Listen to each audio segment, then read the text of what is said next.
तो ये पुराना वीडियो हमने आपको देखा। और आइए बढ़ते आगे। पश्चिम एशिया में अमेरिका और ईरान के बीच जारी संघर्ष बेहद खतरनाक मोड़ पर पहुंच गया है। अमेरिकी राष्ट्रपति डोनाल्ड ट्रंप ने ईरान के खिलाफ ऑपरेशन इकोनॉमिक फ्यूरी का ऐलान किया है। इससे पहले नौसैनिक नाकेबंदी के बीच वॉशिंगटन और तेहरान के बीच तल्खी चरम पर है, जहां राष्ट्रपति ट्रंप ने रणनीतिक रूप से महत्वपूर्ण हॉर्मुज़ जलडमरू मध्य को अमेरिकी क्षेत्र करार दिया है। वहीं ईरान ने अमेरिका के प्रतिबंधों को युद्ध का ऐलान बताया। साफ है कि अमेरिका भले ही ईरान पर बम ना बरसा रहा हो, लेकिन उसके नए ऐलान के बाद हालात और भी ज्यादा अब मुश्किल हो गए, खासकर तब जब ईरान ने भी झुकने से इनकार कर दिया है। ऐसे में सवाल यह है कि क्या दुनिया के सामने अब जो विकल्प हैं वो आखिर कौन से विकल्प बच गए हैं। अब आपको बताते हैं कि ये जो ऑपरेशन इकोनॉमिक फ्यूरी है, ये ऑपरेशन इकोनॉमिक फ्यूरी आखिर है क्या। आपको बता दें कि सख्त सेकेंडरी प्रतिबंध जो हैं इसके तहत लगाने की बात कही गई है। ईरान के साथ व्यापार करने वाले तीसरे देशों और विदेशी कंपनीज को अमेरिकी वित्तीय प्रणाली और बाजार से पूरी तरह से अलग करने की चेतावनी इस ऑपरेशन इकोनॉमिक फ्यूरी के तहत दी गई है। शैडो प्लेटफॉर्म और क्रिप्टो एक्सचेंज पर नकेल कसने का प्रयास इसके जरिए किया गया। वित्तीय प्रतिबंधों से बचने के लिए इस्तेमाल हो रहे डिजिटल असेट क्रिप्टो एक्सचेंजेस पर सख्त प्रतिबंध यहां पर अमेरिका ने लगाए हैं और चीन के टी पॉट रिफाइनरीज पर भी पाबंदी है। ईरानी तेल खरीदने वाली चीन की स्वतंत्र रिफाइनरी कंपनीज को अमेरिकी पेनल्टी सूची में शामिल किया गया है। तो सख्त प्रावधान ऑपरेशन इकोनॉमिक फ्यूरी के तहत लगाए गए हैं और हॉर्मुज़ जलडमरू मध्य से जुड़ी संस्थाओं पर कार्रवाई करने की बात इसमें कही गई है।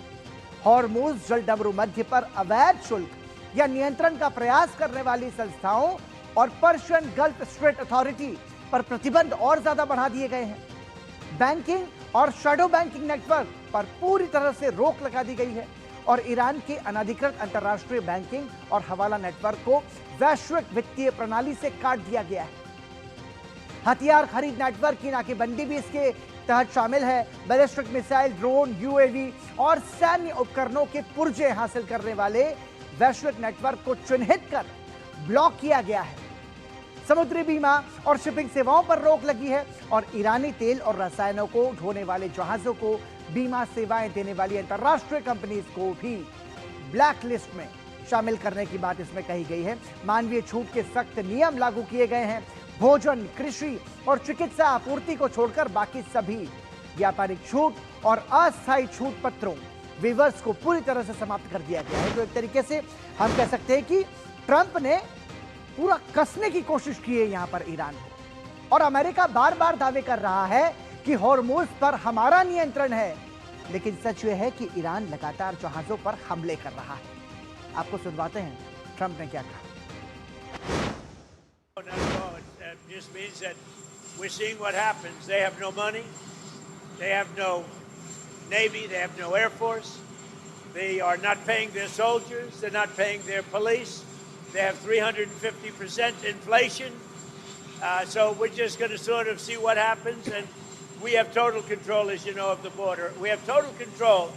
If you look at the blockade, we have total control of that entire region having to do with the Strait of Hormuz. And that means well into it, the land areas. So they would love to make a deal, but they're not ready to make the right deal, in my opinion. Yeah. और इस बीच अमेरिकी सेना ने अपने Nimitz class aircraft carrier USS George Washington का एक नया video जारी किया है, जिसमें यह विशाल युद्धपोत रणनीतिक रूप से बेहद महत्वपूर्ण मलक्का जलडमरू मध्य से गुजरता और हिंद महासागर में लड़ाकू विमानों की नाइट लैंडिंग और टेक ऑफ कराता नजर आ रहा है। अमेरिकी सेना द्वारा जारी की गई फुटेज के अनुसार यह युद्धपोत मध्य पूर्व से पहले से तैनात यूएसएस अब्राहम लिंकन की जगह लेने के लिए आगे बढ़ रहा है। अमेरिकी रक्षा अधिकारियों के अनुसार यूएसएस जॉर्ज वॉशिंगटन का हिंद महासागर क्षेत्र में आना और यूएसएस अब्राहम लिंकन को रिप्लेस करना एक पूर्व निर्धारित नियमित तैनाती का हिस्सा है। हालिया दिनों में कुछ सैन्य मीडिया रिपोर्ट्स में दावा किया गया था कि मध्य पूर्व में तैनात यूएसएस अब्राहम लिंकन पर चालक दल के बीच घटते मनोबल, कठिन परिस्थितियों और मानसिक तनाव के मामले सामने आए हैं। अमेरिकी रक्षा मंत्री पीट हेग्सेथ ने इन रिपोर्ट्स को खारिज करते हुए कहा कि जहाज की स्थितियों को गलत तरीके से पेश किया गया है। वहीं राष्ट्रपति डोनाल्ड ट्रंप ने भी यूएसएस अब्राहम लिंकन की तैनाती को सामान्य बताते हुए मनोबल से जुड़ी चिंताओं को गलत बताया। पश्चिम एशिया में जारी तनाव और वैश्विक समुद्री सुरक्षा को देखते हुए अमेरिका का ये नौसैनिक कदम बेहद महत्वपूर्ण माना जा रहा है।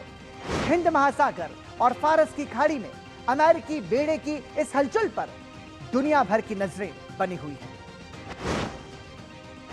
तो साफ है कि ईरान पर अमेरिका का फंदा और ज्यादा कसता जा रहा है। ईरान के खिलाफ अमेरिकी सैन्य और आर्थिक घेराबंदी अब एक नए और अधिक आक्रामक चरण में पहुंच गई है। अमेरिकी सेंट्रल कमांड सेंटकॉम ने आधिकारिक बयान जारी किया और इसके बाद पुष्टि की है कि ईरान पर लागू की गई नौसैनिक नाकेबंदी के तहत अमेरिकी नौसेना ने अब तक 68 वाणिज्यिक जहाजों का रास्ता बदला है, 2 को जब्त कर उन पर नियंत्रण कर लिया है और 3 जहाजों को पूरी तरह से डिसेबल कर दिया है। अमेरिकी सेना द्वारा जारी तस्वीरों और आधिकारिक जानकारियों के अनुसार यह कार्रवाई फारस की खाड़ी और आसपास के समुद्री क्षेत्रों में चलाए जा रहे व्यापक सैन्य अभियान का महत्वपूर्ण हिस्सा है। सेंटकॉम के अनुसार यूएसएस रॉस समेत 20 से अधिक अमेरिकी युद्धपोत ईरान की नौसैनिक नाकेबंदी को लागू करने और जहाजों की जांच सुनिश्चित करने में तैनात है। अमेरिकी राष्ट्रपति डोनाल्ड ट्रंप ने स्पष्ट किया है कि तेहरान अभी सही समझौता करने के लिए तैयार नहीं दिखता। उन्होंने कहा कि वॉशिंगटन ईरान के खिलाफ जारी युद्ध के हालात पर पैनी नजर बनाए हुए है। तो ये जो ऑपरेशन इकोनॉमिक फ्यूरी है, इसके कई सारे मायने हैं और इसके जरिए अमेरिका ईरान को घेरता हुआ नजर आ रहा है और अमेरिका अपना घेरा और ज्यादा मजबूत कर रहा है, तो ईरान भी यहां कम नहीं है। ईरान के विदेश मंत्री सैयद अब्बास अराक्ची ने शुक्रवार को सोशल मीडिया पर कहा कि ईरान के खिलाफ अमेरिका की ओर से दी गई जबरदस्त आर्थिक कार्रवाई की धमकी नाकाम होगी, ठीक वैसे ही जैसे पहले लगाई गई पाबंदियां नाकाम रही थी। अराक्ची ने सोशल मीडिया प्लेटफॉर्म एक्स पर अपने संदेश में लिखा कि 14 साल पहले इतिहास की सबसे कठोर पाबंदियां नाकाम रहीं, 8 साल पहले अधिकतम दबाव नाकाम रहा, 5 महीने पहले बिना शर्त आत्मसमर्पण नाकाम रहा और आज अब तक की सबसे जबरदस्त आर्थिक कार्रवाई, इसका नाकाम होना तय है।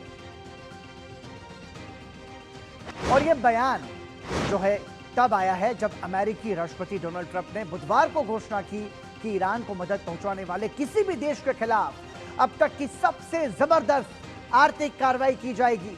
ट्रंप ने ट्रुथ सोशल पर पोस्ट किया, यह अभूतपूर्व स्तर पर आर्थिक युद्ध और अलगाव होगा और इस कदम को आर्थिक डी-डे करार दिया। 18 जून को अमेरिका और ईरान ने लेबनान सहित क्षेत्र में हर मोर्चे पर युद्ध खत्म करने के लिए एक समझौता ज्ञापन पर हस्ताक्षर किए थे। एमओयू के तहत उन्होंने अंतिम समझौते पर पहुंचने के लिए 60 दिनों के भीतर बातचीत करनी थी, जिसकी समय सीमा खत्म हो गई है। लेकिन पिछले महीने दोनों देशों के बीच तनाव बढ़ने के बाद बातचीत का भविष्य अनिश्चित बना हुआ है। ईरान में ईरानी संसद के स्पीकर ने एक बार फिर से दोहराया कि ईरान हार नहीं मानेगा, ईरान झुकेगा नहीं।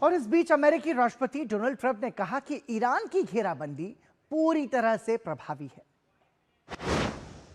Well, we have things that we could sanction. We have very draconian sanctions, and we'll see what happens. Right now, the strait is open. A lot of boats are coming through. People aren't reporting that, and that may slow down a little bit at some point. But right now, a lot of boats are coming through. The naval blockade has been extremely effective. Zero, I mean, literally, while it's up, and that's been for quite a while, you know, except for a couple of little pauses where we opened it purposely with a deal. But the deal didn't terminate, you know, the deal didn't turn out to be what they said, you know, when they tell us one thing and they do another. But the blockade has been 100% successful. No boats have gotten into Iran, but they are getting in for other places. But we'll see. We're going to see what happens. और Hormuz जलडमरू मध्य में तनाव के बीच एक खौफनाक घटना का video सामने आया है। Forward seamen union of India ने एक वीडियो फुटेज जारी किया है, जिसमें ईरानी रिवॉल्यूशनरी गार्ड्स की स्पीड बोट्स एक कमर्शियल जहाज को घेरकर गोलियां और रॉकेट दागती हुई नजर आ रही हैं। इन तस्वीरों ने अमेरिका के दावों पर बड़ा सवाल खड़ा कर दिया है। हॉर्मुज़ स्ट्रेट में एक कंटेनर जहाज पर ईरानी नौकाओं ने फायरिंग की थी। तस्वीरें हम आपको दिखा रहे हैं। यह घटना 22 अप्रैल को हुई। भारतीय नाविकों के संगठन ने अब इस घटना का वीडियो जारी किया है। वीडियो में ईरानी रिवॉल्यूशनरी गार्ड्स से जुड़ी नौकाओं को जहाज के आसपास देखा जा सकता है। जहाज पर फायरिंग के बाद शीशे टूटे और सामान बिखरा दिखाई दे रहा है। एक जगह रॉकेट प्रोपेल्ड ग्रेनेड दागे जाने की तस्वीर भी देखी जा सकती है। हमले के दौरान जहाज का क्रू अपनी जान बचाने के लिए अंदर छिप गया था, लेकिन तस्वीरों में जहाज पर फायरिंग और गोलियों के निशान साफ देखे जा सकते हैं।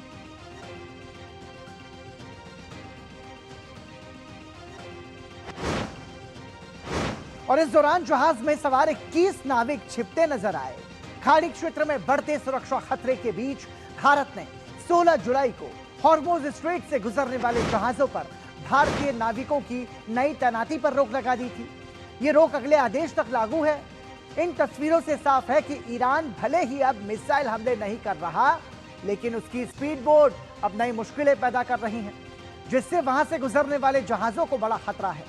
अमेरिका ने इस क्षेत्र को सुरक्षित घोषित किया है, लेकिन इन हमलों से साफ है कि ईरान किसी भी कीमत पर हॉर्मुज़ पर अपनी पकड़ को कमजोर होने देना नहीं चाहता है।